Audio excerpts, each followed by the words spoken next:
Thanks for listening to the AZ Wildcats podcast. I'm your host, Mike Luke. All right, joined by the great William Brad Alice. We have Emma behind the scenes making us look cool, or as cool as possible right here. How you doing there, William? Impossible task.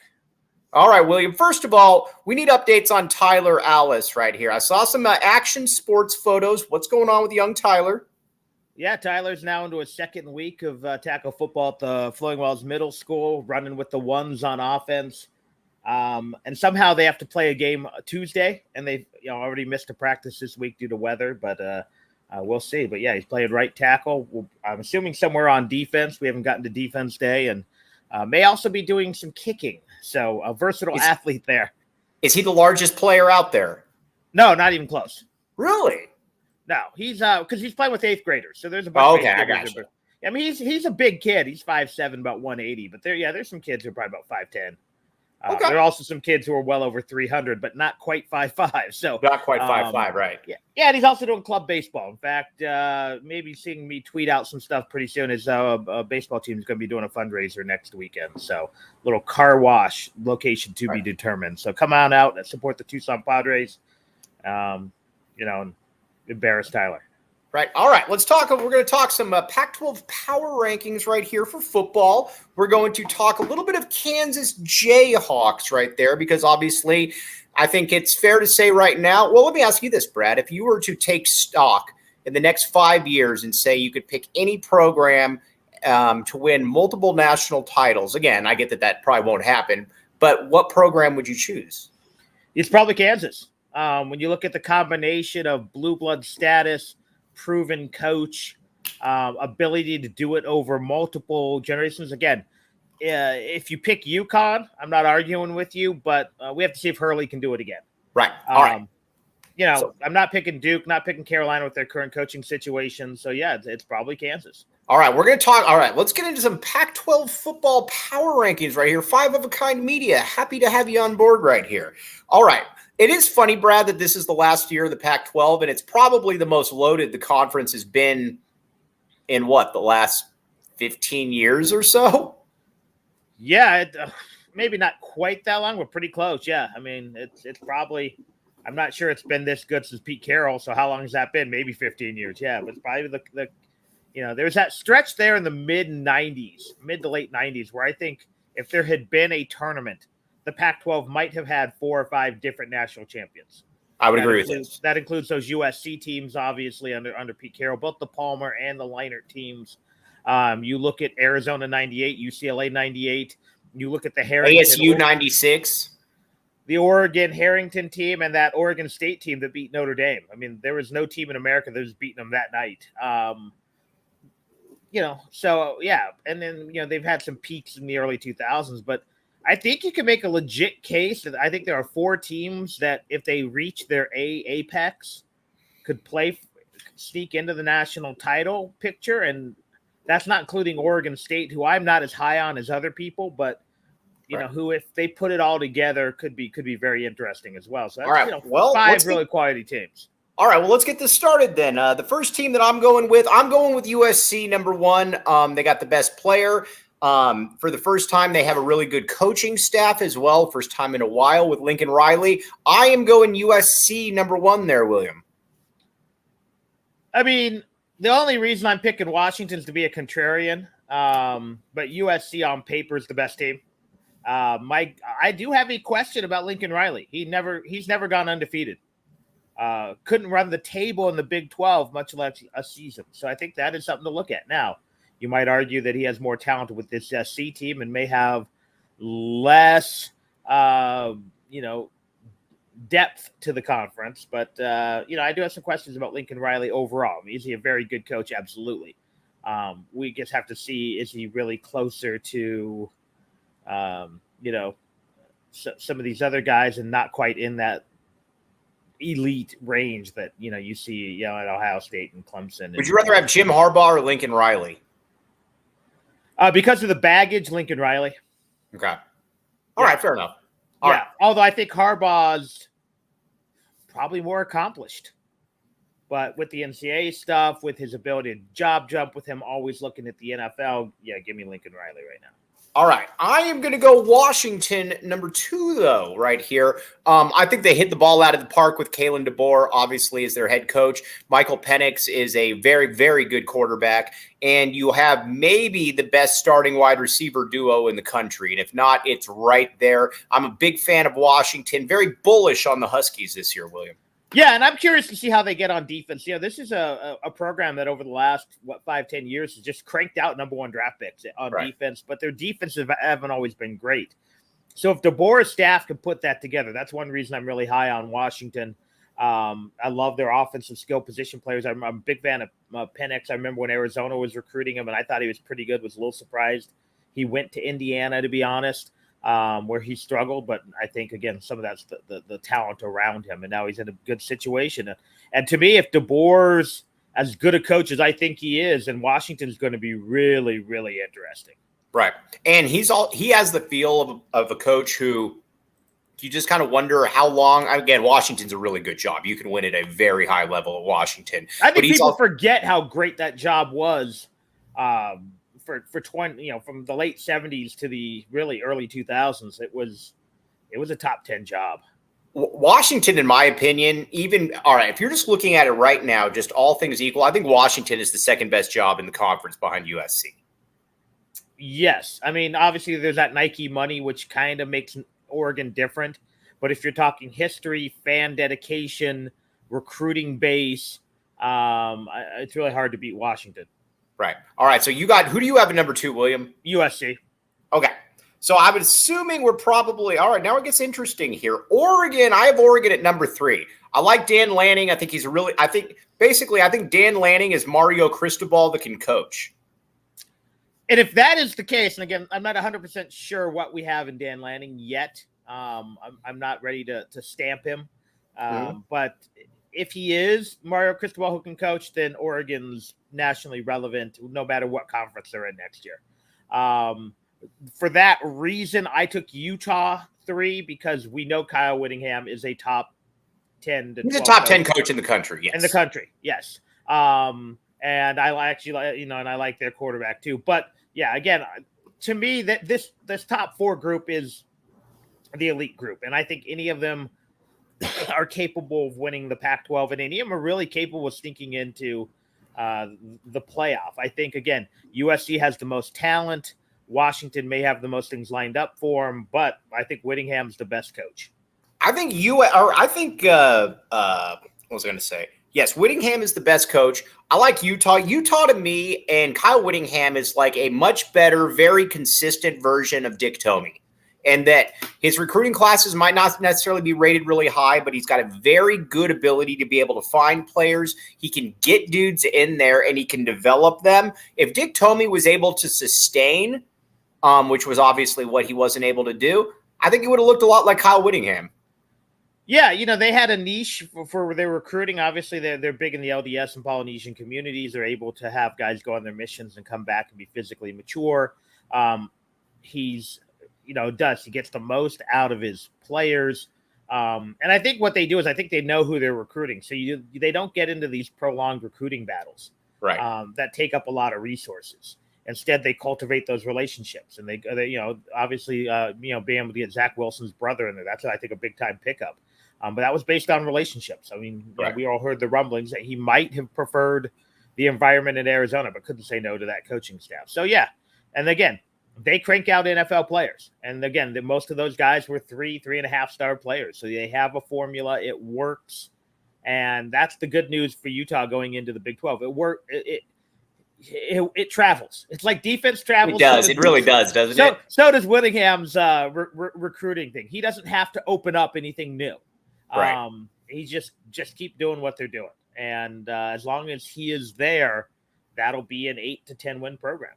All right, let me tell you first about Four Peaks. All right, now, Four Peaks, as you know out there, everybody, the Four Peaks movement right here will not be stopped. It's also the official brew of PHNX Sports. Check it out. Again, check out Four Peaks Brew or Four Peaks Pub to keep up with the latest on Arizona's hometown brewery. Must be 21 years or older to drink Four Peaks. Please drink responsibly. The Peaks are playing in Israel right now. We'll talk about that a little bit, obviously. or the UAE. Dubai. Aren't they in the UAE now? They are in the UAE, correct. Our friend Bruce Pascoe has a rental car in the UAE, which makes me a little nervous. Okay, first of all, I love Bruce. And secondly, I did see some people on Twitter like going, oh, Bruce overseas. If you don't know, and I hope I'm speaking out of turn, about 15 years ago, Bruce was seeing the writing on the wall of journalism and went and got a master's in some kind of business that required him to go to China for a little while.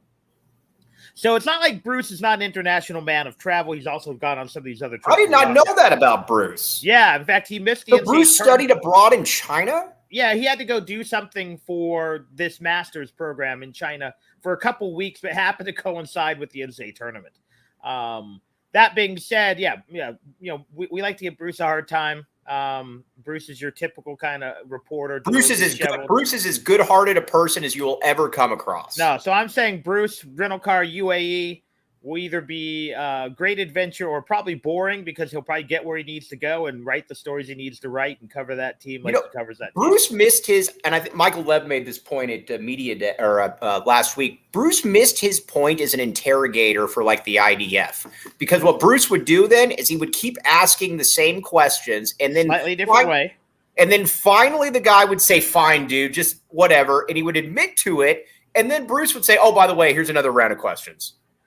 Bruce, someone called him Columbo, and it's not because again, and sometimes people get mad at Bruce. People don't understand. Bruce is looking for a quote that he needs for his story, and sometimes that means asking that obvious question, and sometimes it means asking it 2 or 3 ways. Half the time, that's coming from his editor. So again, people who don't understand how print journalism works may think it's awkward or that he's asking a dumb question. He's not. Now, there's some TV guys in this market who ask dumb questions. Right. But Bruce is trying to fit a quote to a story, and sometimes that means coach. Bruce is a different dude. I mean, we can be honest here. I would tell Bruce, I've told that Bruce, and I'm a different guy, but Bruce is a unique individual. There's only one Bruce out there. There's only one Bruce. Great guy, great beat writer. Tucson's lucky to have him. Actually, Tucson's in pretty good shape right now with their no doubt. With what has happened at the Star with Michael Lev becoming the columnist. Mike's a good dude, and Justin Spears, who we're both fans of, taking over. Everybody over there now is a good person. I think for the most part, yeah. I don't know a couple of the guys I don't know, but they seem really cool, like Brett and those guys. Right. All right. Let's talk now. Number 5, I've got Arizona. Brad Alice, I'm going Arizona. I am bullish on the A this year. I think their offense is going to be one of the top 3-4 units in the conference. I think getting Dwayne Aquina in here is good. I am back in the A. I am going number 5 right there, Brad Alice. Washington State. All right. Again, Oregon State has a lot of – I just don't buy the quarterback position. I don't buy Uiagalelei either. It's fun. You know what's weird too? When you watch Uiagalelei at Clemson, I'd hear people say, "Well, Dabo just doesn't know how to use him." Well, Dabo is generally proven to be pretty good with quarterbacks. I think that's more of a Uiagalelei problem. See, here's the thing: Dabo's won with a variety of quarterbacks too. Right. Deshaun Watson is nowhere near the same quarterback as Lawrence, and who was the guy in? I forget the guy in between. Billy Bryant, who ended up transferring, and who was not a great quarterback, but they still figured out how to win football games. Taj Boyd, Taj Boyd. So it's not like he can only coach one kind of quarterback. Right. So I don't buy that. I think Uiagalelei might have just been a little overrated, or may not have. It could just be a chemistry thing. We've seen that where guys, come to a new school and suddenly figure it out. But that being said, I'm going to go with Washington State there. All right, you're going Washington State. All right, then after that, do you want to go Arizona? Do you want to back the A there? Yeah, I think I'll put Arizona there. All right, so you got Arizona at 6 then, and again, over or under, Brad Alice here, 6 wins. You've got to either take over or under. You can't take a push. If they're finishing 6th in the conference, they're over 6 wins. So you got Arizona going 7 wins this year, Brad Alice. If I got them 6th, yeah, that's what it'll take. All right.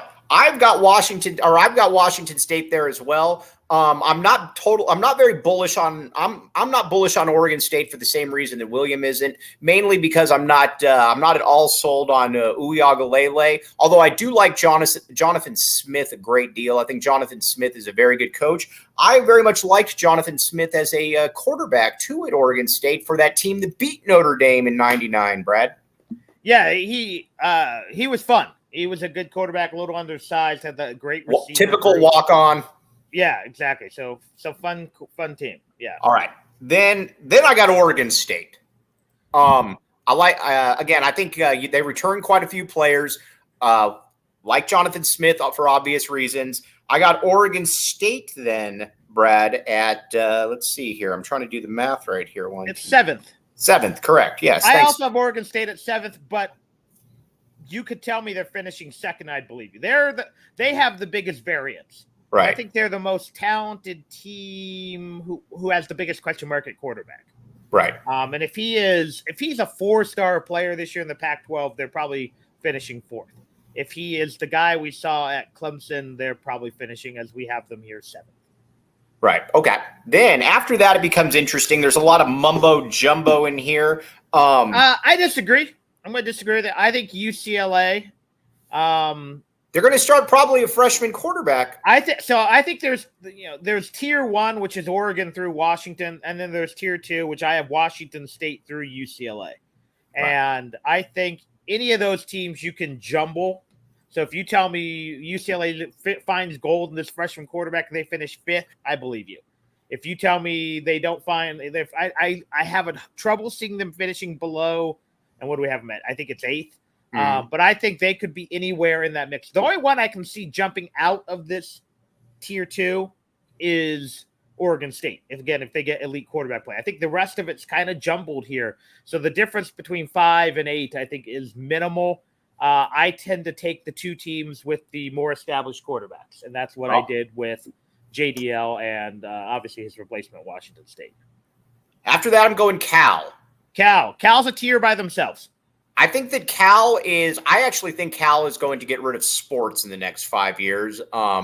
I don't think that the administration much cares about it. I don't think the fans much care about it. It's too bad because, when I was growing up, Cal was awesome. Granted, they were cheating, but they always had Jason Kidd, Lamont Murray. Then they brought in Sharif after that. And then football a little bit after that. First of all, our guy Reggie Robertson went there. Then you had obviously Aaron Rodgers, Marshawn Lynch. There's a history there at Cal. Cal has a history at quarterback that when we talk these you can really go back to the 60s, and Cal has had NFL quarterbacks. Like Nate Longshore. Joe Kapp, if you guys remember Joe Kapp. Was it Steve Bartkowski, who was actually Lee Steinberg's first client. Right. Jared Goff, Aaron Rodgers. Goff, Kyle Barr, a bunch of bowlers. Nate Longshore? Nate Longshore. Who was the Barr kid who played? Then you throw in the running backs that they have had there. And with basketball, they always seem to find a 6'4" shooting guard who was elite and always finished like second team all Pac-12, Ed Grays of the world. I think they have the second most Pac-12 players of the year behind Arizona since like 88 or something. It's something wild. Would not surprise me. Because it's Alan Crabb. It's obviously it's Alan Crabb. It's Jorge Gutierrez. I'm just doing this off the top of my head. Jason Kidd, Sharif won it that year. Ed Gray. I don't know if I mentioned him. I mentioned Ed Gray because I'm a big Sean Lampley. Lampley, I don't think was player of the year, Mike. Sean Lampley? Was he? I don't think. Oh, then I forgot that one. I think Sean Lampley was from DeSales High School in Illinois. Okay. All right, but I think Justin Wilcox, I think, is a solid coach. I think it's hard to win at Cal now because there's not a ton of support, but he's generally been good for about 6 to 7 wins. I'm cool with Justin Wilcox. I think in many ways, a lot of the kids who used to go, the fringe kids who used to go, not the kids who are going there for that, they're going to different schools now. Same thing happened to Washington State for a while with all those kids who were going to Boise State. I think a lot of kids who wind up at San Diego State, who wind up at Utah, who wind up at some of these other places used to go to Cal. I'm currently looking up Sean Lampley, Pac-10 Player of the Year in 2001, the year that Arizona's best team ever, Sean Lampley was the player. And that's probably why I blacked it out because there's no way that I mean, Arizona was granted they had their hiccup there in the middle of the year, but yeah. Right. Oh, don't worry, Tommy. Don't worry, TLN. We're going to get to some Arizona basketball. We're going to get to a little bit of Philly B and whatnot. But then after that, you got 3 teams. I think I'll probably go Stanford next. It's crazy how Stanford has fallen off, but it kind of feels like David Shaw just stopped recruiting the last 3 or 4 years there, and this is what you get. Yeah, I'm going to ASU there only because I don't know. You're just going for Trenton Bourget. You're back in the Bourget. Bourget. Yeah, I'm buddies with the family. So I'll go, but then I go Stanford after that. Yeah. And we agree that Colorado's the worst team in the conference. Okay, I have had my doubts about Dion. Did you see what happened there the other day when he was mad that the whole team didn't get involved in the fight? I did. That's a red flag. That's a red flag. Again, so if you have your beverage, if you have your 4 Peaks, time to drink. Andy Reid doesn't like fighting. Bill Belichick doesn't like fighting in camp. It happens. They don't like it. Dion wants a full 78-man Royal Rumble. Right. Yeah. Okay. Yeah. You don't need that, dude. Yeah. Like that's not something good. You know what you do need during all of this though is Shady Rays, Brad Ellis. Now, exclusively for our listeners. Now, you might see Emma Clark out and about, our esteemed producer, saying, man, she's cool. You know, one of the small things that makes her cool is Shady Rays. Exclusively for our listeners, Shady Rays is giving out their best deal of the season. Go to shadyrays.com and use code PHNX for 50% off 2 pairs of polarized sunglasses. Try for yourself the shades rated 5 stars by over 250,000 people. William, I think you had a thought. No. Okay. All right, and then, but like I said, I think Colorado is going to stink. I would have still made that higher if I'm Colorado because it's been so long. No.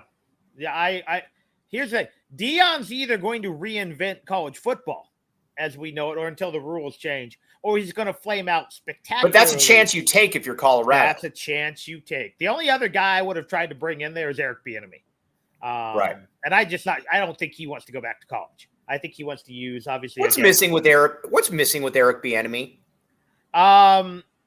He interviews terribly, and Evidently. B, he can be abrasive to players. There are guys who, again, with this type from the Chiefs, there are guys who hate him, and the rest love him. And there's no like, oh yeah, Coach Bieniemy's cool. Mahomes loved him, although they got into some fights on the sideline, which you have not seen with him and Nagy, but I think that's part of it. He also has a checkered past. Back when he was in his early 20s, he had a domestic incident, and although they're still married, but I think those are the things. But yeah, I think a lot of it's just his ability to wow these elderly owners who want who sometimes aren't looking at what they're saying, but how they say it. All right, let's get to now some Arizona hoops talk right there. I've got Arizona 5th in the conference. William has Arizona 6th, and we're both saying that Arizona is going bowling. This is correct. Yes. All right. Now, Rich Carrillo, by the way. Rich, I know that you want to have Tony Altimore on. I can't have Tony Altimore on every single day. It just doesn't work like that, Rich. We can't have him. We can only have him on so much. Just want to let that know. No. But he's right about Pete Newell. But we were talking in the modern era of the Pac-12. But yeah, Pete Newell, and he's absolutely right. Other than John Wooden, Newell might have been Luke's biggest influence. Right. Let's see. All right, now let's talk now a little bit about Arizona basketball in the grand scheme of things. First of all, what are your thoughts over there, Brad, watching? And got to give you a lot of credit. You called Krivas from day one. Krivas looks better than Ballo right now. Yeah, he's in better shape.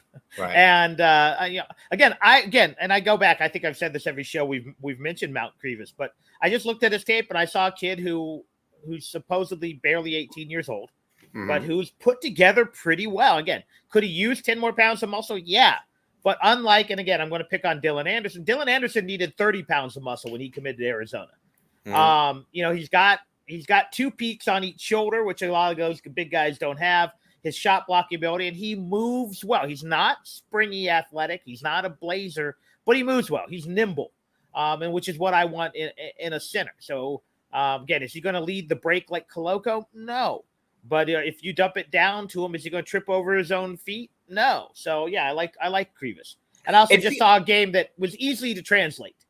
Hook shots, putbacks, things like that. Yeah. It feels like both of the international kids this year are going to be hits, whereas in the past, Adama Ball obviously wasn't. We love Philly B here, but I don't know that he's ever a rotation guy. And Henry Vasar very much a question mark. When you watch Pauly M and when you watch Mount Krivas, they both look the part in a way that the other guys didn't initially, at least. And again, I think you look at part of it. What they weren't billed. Most of these guys were billed as projects, right? Right. Notice, they're countrymen at Tubelis, if I'm not mistaken, and who came in the most ready of any of the international guys, save for Lowry, was Tubelis. So here you have guys who maybe their system's a little more conducive. With Adama Ball, he was barely 17 years old, learning new positions. I don't totally give up on him, by the way. It wouldn't surprise me if he makes a little bit of a run at Santa Clara with Herb Sendek. Yeah, get some good coaching, get some more minutes to perfect. Yeah, but you look at Philly B, he was known as a project. Vasar may be the one who's a little bit of a disappointment, but no, these guys came in. They come from a top tier pro system. Physically, both look pretty mature. In fact, again. Look, I dare people just to go to ArizonaWildcats.com and look at Pauly M's photo. The guy looks like he's 27-year-old. And he's married, isn't he? Doesn't he have a kid? I don't know if he really is, but he looks like it in that picture. He very much says, David Floyd, our friend David Floyd, is a Texas Tech fan. I don't think you guys have got enough respect for ISU, WVU, K-State, and Baylor. In what sport? Because I have a respect for all of those, except West Virginia. I'm not really bullish on, but the other ones I'm totally in on. I don't know what we're talking about. I think for both sports. Especially K-State. K-State is one of the most underrated multi-sport schools in the country right now. When I would say with Baylor, obviously Baylor's recent track record. My only question about most of the schools in the Big 12 is not what they are now; it's what are they going to be a coach from now.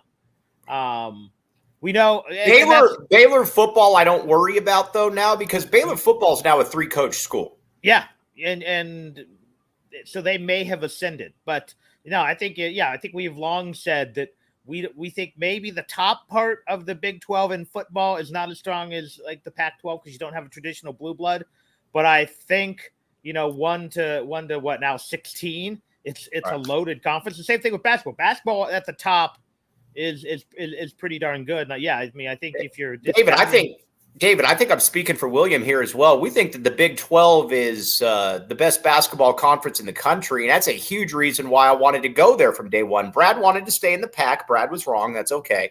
But I wanted to get to the Big 12 because of your basketball conference there, David Floyd. Brad, you're up. I mean, look at Iowa State's year in and year out, a very good program. Oklahoma State normally is a very good program. As long as Jamie Dixon's at TCU, they're going to be a very good program. Kansas is Kansas. I think as long as Jerome Tang is at Kansas State, they're going to be elite. Houston coming in with Kelvin Sampson. Houston, I'm curious to see what Cincinnati does now that they're in a major conference because that has been a traditionally strong basketball program as well. So, yeah, I mean, the only one I can tell you this, there's 2 ones that I think are going to have really struggle. I think that if I'm Bobby Hurley, I'm looking to get out of ASU right now after this year because ASU is going to struggle big time, I believe, in the Big 12. And I think UCF is always going to suck in the Big 12. And when it comes to basketball, not football, but I think in basketball, UCF is going to suck in the Big 12. Tad's okay. Tad's just going to always be. Tad Boyle is John Tesh in that I guess he gets it done, but at the same point, you're like, can we do something a little better? But he's also just good enough that I guess maybe you're not changing. Tad Boyle never did the basketball equivalent of the NBA on NBC theme. Dude, round ball rock. He never did round ball rock. Dude, you know that Tad Boyle is John Tesh. I'm taking Tesh ahead of Boyle. All right. Wow. All right. Tesh wrote the NBA on NBC theme. I know. Oh, and that song was so good too. Oh, I hear that song, I think of Jordan. Right. Because he was always on against the Knicks or the Pacers. Yes. Yes, very good. By the way, so again, we don't. I wish the Big 12 didn't have UCF. They're so far away. I actually think UCF's good in football. It's a solid addition. It's now. I mean, Scott Frost went undefeated there, and Scott Frost isn't a good coach. We come to find out. Josh Heupel did well there, and now Gus Malzahn. It's pretty good right there. Yeah, there seems to be. It does seem like they probably needed a team a couple states over, but I'm not sure you would take Tulane over. UCF, I'm taking UCF. I don't care about the academic stuff. Like Baltimore was trying to push. Academics. It's weird having a state that it's so far removed. Again, West Virginia, the same thing, but right for sure. All right, now, what were we just talking about here? We got off on a basketball team. Where Keyshawn Johnson. We talked about this a little bit before. Brad, Arizona needed a Keyshawn Johnson last year. Arizona needed Keyshawn Johnson the previous year. Better late than never getting Keyshawn Johnson, though. They've needed him for several of their teams. And, he brings a toughness. He brings an athleticism. I think he's a guy who can be very versatile. I don't think he has to score a point to change a game. But at the same time, he'll have a 20-point game or two this season that will be huge, where he's just hitting the boards, that jumper's falling, that little hook shot's falling. So yeah, I think Keyshawn Johnson is a vital piece to this team. All right, now let's talk a little bit about first. Oh, by the way, OGs, Brad, how's your sleep going? Be honest. Okay. All right. When you're William Brad Allis and you are on the track 30 hours a day with the kids, working, podcasting, you know what? Sometimes you're going to need some sleep. Sounds like Brad's doing all right, but OGs is here to help for the other people right now. Now, check it out. We highly recommend you check out OGs online at ogsbrands.com and on Instagram at ogsbrands. You can find all their products at your local dispensary. You must be 21 years or older to enjoy. Check out the pink lemonade gummies right now and the new strawberries and cream CBD THC 1-to-1. Okay. Brad, you were just asked right here, BCAT, who is William Brad Allis's starting five? Assuming he finds a treadmill, Omar Ballo at the 5, Keyshawn Johnson at the 4, Caleb Love at the 3, Jaden Bradley at the 2, and our boy Kylan Boswell. That's mine, and I'm bringing the Swedish pinball off the bench. Yeah, and the Swedish pinball may get more minutes than those guys, but yeah, he'll come off the bench. I think we're pretty quick to establishing Krivas as the first big off the bench, and wouldn't shock me to see Polly M now getting some quality minutes. Polly M looks solid right there. All right, let's talk about Philly B. Here's where I'm at with Philly B. He doesn't – I got to be careful here.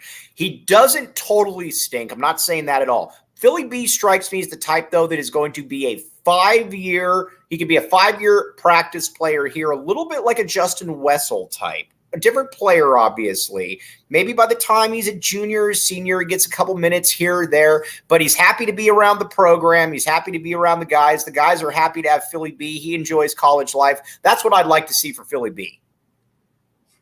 I think it all comes down to how well he continues to shoot the basketball. And if he can continue to be a 3-point threat, then I think he's a guy who can – Tony Clifton, watch your mouth. Some games come in and score and play 15 minutes, and some games doesn't get off the bench, depending on matchups. In some ways, he reminds me. What's the Bill Simmons saying? There's a poor man's, and then there's a homeless man's. He's a homeless man's Ricky Anderson, I think. And he's about 6'8", maybe 6'9", can play inside, can play outside. A lot of it's just going to be the type of players they bring in, and if they don't bring in a tall, rangy guy who can shoot, then I think, he might carve out a place. And if not, then he's going to have to make that decision whether he wants to stay around the program. I think he's okay. But unfortunately, you're starting to look, it's kind of like our Big 12 discussion. You know what? Utah basketball is okay. That may make you 12th in the 16-team Big 12. Same thing. Philly B may be a guy who could start for Cal, but may not be a rotational guy at Arizona. Philly B would play at ASU. Yeah, I think so. All right. Philly B could run the Pac-12 better than the current commissioner. That's actually very funny right there. Not actually. It is very funny. Hey, do we know if Philly B is doing as well as Henry Vasar with the co-eds? Dude, seriously. I mean, yes. Well, no, I've seen Philly B on campus twice now, and each time he was wearing a long sleeve. Keep in mind, it's about 138 outside. He was wearing a long sleeve blue shirt with it unbuttoned at the like not the cufflinks, but whatever that's called. I know what you. Yeah. He looked. I think he's enjoying life right there, man. I told you my Philly B story, right? I don't know. Does it involve Crete? This was it. No, it doesn't. This is great radio right here. Or not radio, not on radio. Kevin Woodman phrase right there. All right. So I was asking Philly B at Media Day last year, just some normal questions. I mean, you know how it is, like what are you working on, all that. So I asked him, I said, so, what are you working on in your game? And he says, well, just trying to get better shooting and passing. And then I'm getting ready to ask the next question. And he says, and what about you? And I was like, I haven't been working on my game lately. And then he's like, okay. And then so I asked him the next question. I said, so what's like an average day like for you? And he goes on. And then he says, and what about you? You could tell that this was like a conversation because, the English is a little broken. Mm-hmm. You could tell it was a conversation starter and just saying, what about you? He asked me, what about you 3 different times. That's nice of him. No, it's not this. I know. So we will always back Philly B on this show to the end. Philly B does back the A. That is correct. Rich, I'm going to say, wasn't Mark Georgeson much closer to 7 foot though? Yeah, no, Rich, we love you, but I don't buy that one. You tried comparing Dylan Anderson to Mark Georgeson right there. We need to talk about Dylan Anderson right here. Because that might be a better comparison, Anderson and Georgeson. All right. Hey, but I am firmly in on Frank Caliendo's guy right there, Dylan Anderson. Dylan Anderson, as long as he sticks it out, I believe Dylan Anderson is going to be a good player here. Brad, you agree with this? I think, yeah. My only concern is not his ability. It's whether he'll have the patience to wait for it to click. Because he moves well. He's got tools, but he's behind. There are things other guys are doing as 18-year-olds that he's not just ready to do yet. So will he be happy waiting until he's, a junior or senior? I don't know. And will Arizona have the patience? But he has skills though. We do agree with. No, he's a skilled guy. Yeah. He's untapped. He in some ways he reminds me of some of the guys like Chol, who they brought in, who are good athletes, who have good mobility. He's not quite as explosive as Chol, who just needed to put it together. And whether they do or not, it remains to be seen. But it's not like he's a big stiff who you're just recruited because he's 7 foot. He can move. He has mobility. He has potential on the shot. He's just not making them right now. And again, he presses a little bit. All right. Well, so there's that. There's everything as far as recruiting updates. Yes, Emmanuel Stephen, a guy that is very familiar with Carter Bryant and Jamari Phillips. Arizona's on him. I would imagine that Arizona will be able to not necessarily get him, possibly, but they will be on him until the very end. You would like this guy, Rich Carrillo. He's big, strong, and athletic, but more so he's tough. And he's coming in Red Blue weekend, I believe. So that's a good weekend to be there. And again, AAU teammates with a couple guys. So that's always good. All right. Now let's talk about Conrad, by the way. Conrad, I had no clue how small Conrad is. Conrad looks like he's 3 feet tall out there. Now, again, Lloyd likes him. Lloyd knows what he's doing here. Conrad is scrappy for sure, but he looks like a 5-inch shorter version of Chris Hernandez. He reminds me of a guy who would kick butt at St. Mary's. Yeah. He plays with Mickey McConnell. Yeah. And some of those guys. He looks like one of those guys who just a pest at the West Coast Conference. Right. Whether that translates to Arizona, I don't know. But obviously those are guys you want around in practice. Though. Right. They make you better. Let's talk about, because Arizona's obviously going to the Big 12, in case you guys out there didn't know that. By the way, Derek Pivko, this is kind of the elephant in the room that nobody is really discussing. Dylan Anderson is also playing with a heavy heart right now because his bike was stolen, and to my knowledge, it has not been replaced. This is something that has gone underreported, I believe, and let's be honest here. We need to get the bike back. Or we need to get him an NIL deal to get a bike.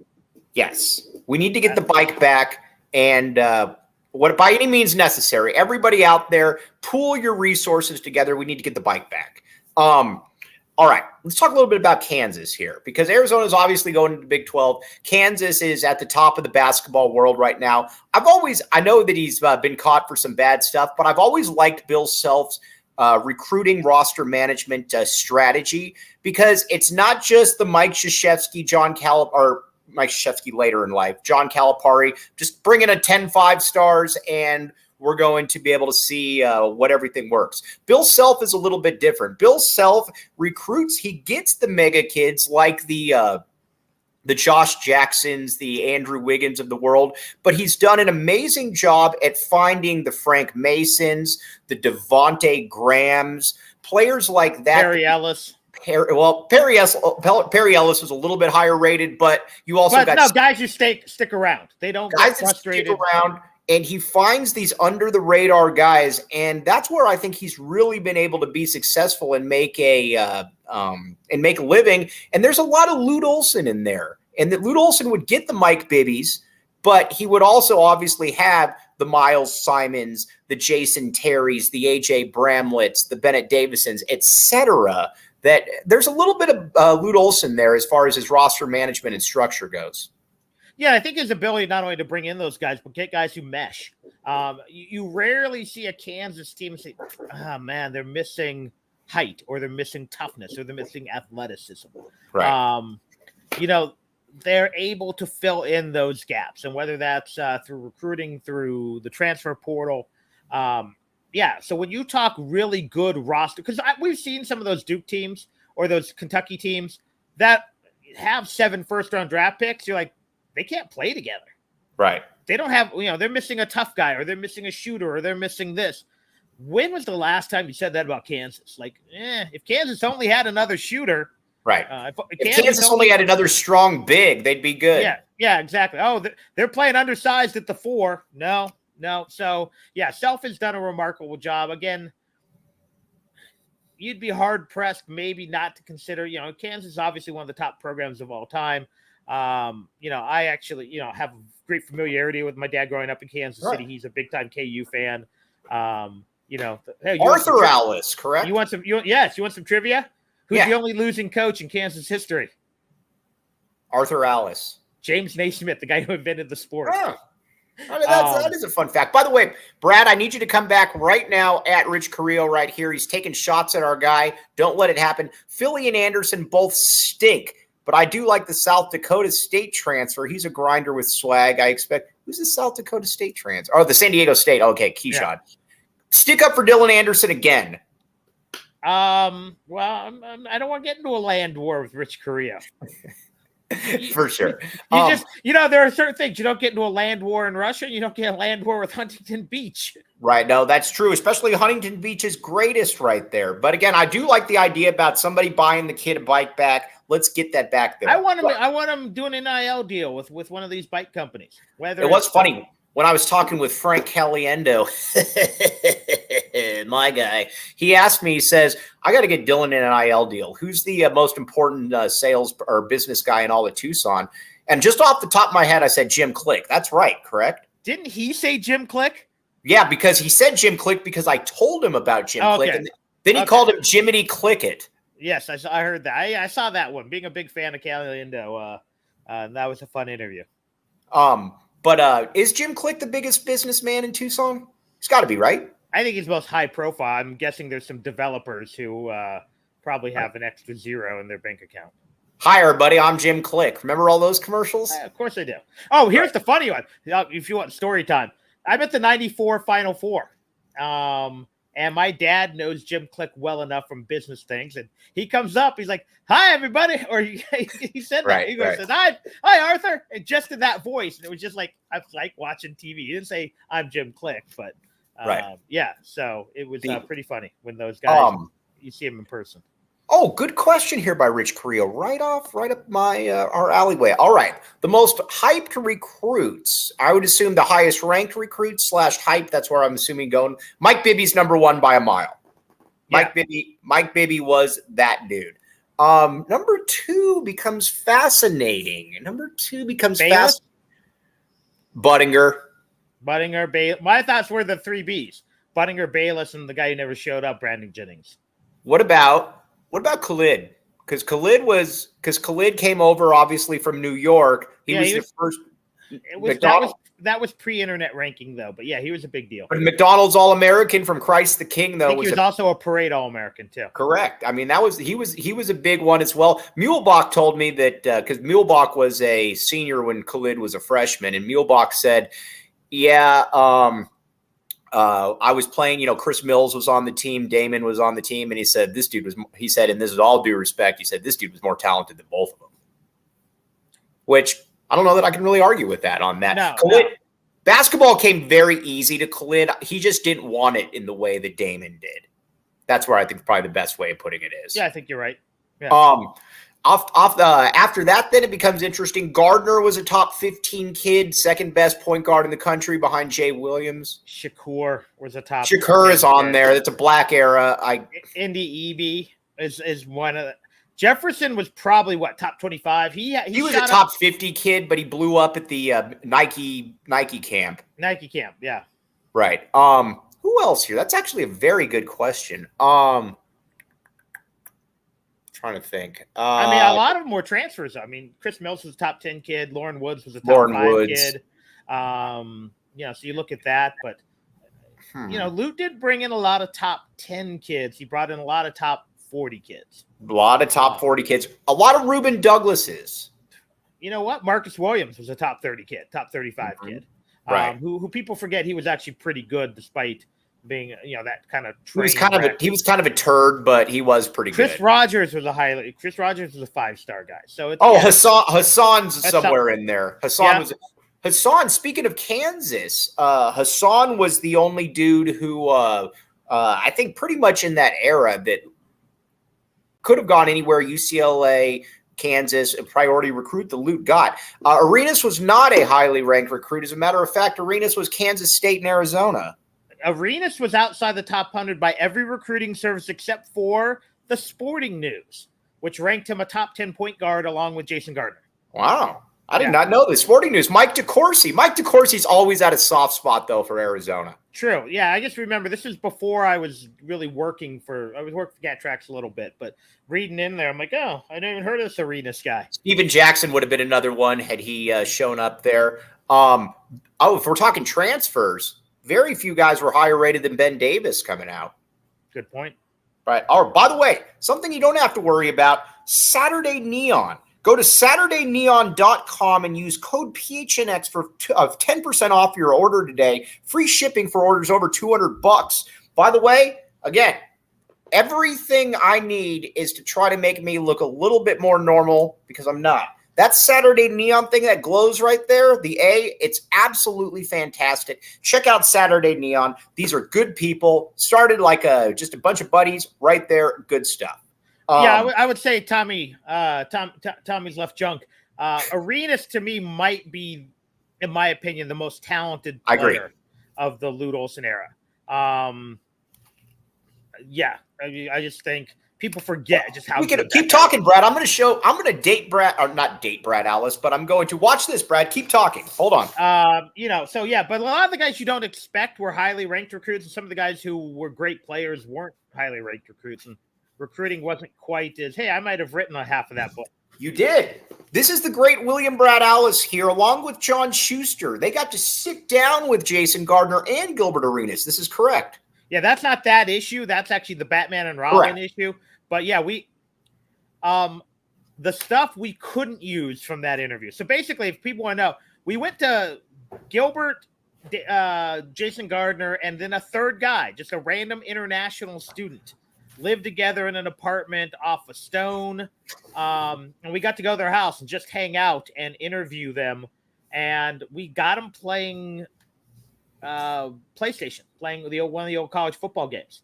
And Gilbert destroyed Jason, and it pissed Jason off. But Gilbert just ran his mouth. And he trusted us not to bury him. We could have buried right. Because he was talking about, maybe why Gene got suspended in 2001. Right. But it came out. I think it was a very good article. Channing Frye was outside the top 100, believe it or not. He was the third best player on his high school team. Fontenot brothers. By the way, look at this one right here. Lute Olson right here. Michael, best of wishes. Chris Mills. This was the Chris Mills team, by the way. But let's see. Player of the Year candidate, Chris Mills. All right. That was actually, these are good questions right here. Almost all of the, it is funny. Most of the in-state kids that Arizona got were McDonald's All-Americans under Lute. But there were a couple that were, I'm trying to think, outside of Channing, who wasn't a McDonald's All-American? Was Jefferson up McDonald's? He was. Then I think it's all of them, really. I mean, at least, again, Elliott. Elliott was a McDonald's. Yeah, so you got Elliott, you've got Bibby, you've got Bayless, you've got Channing. Those are the big ones right there. So across the board. All right, Brad, before we sign off, where can they find you? What are you doing? What are you up to? Talk to people. Yeah, on Twitter, WSR Brad released a podcast a couple days ago. Hope to maybe get one released, if not tonight, this weekend. It might be tough going up to the Chiefs game tomorrow. So going to go watch the Chiefs play the Cardinals and get to watch Shane Buechele for 3 quarters probably. But yeah, if not, I'm going to try and get 2 or 3 up a week. Obviously, doing some things with Mike here, and just find me. We got post games coming up here as well. Brad's going to hop on as many as he can. We'll hop on as many as I can. Yeah, depending on baseball and volleyball schedules. All right. Appreciate all of you out there. You guys are fantastic. Back the A, TLN, appreciate that. Emma behind the scenes, appreciate you as always. William Brad Allis, we will talk with you on Tuesday, my friend. Sounds good. All right. For Brad Allis, I'm Mike Luke. You've been listening to the AZ Wildcats podcast.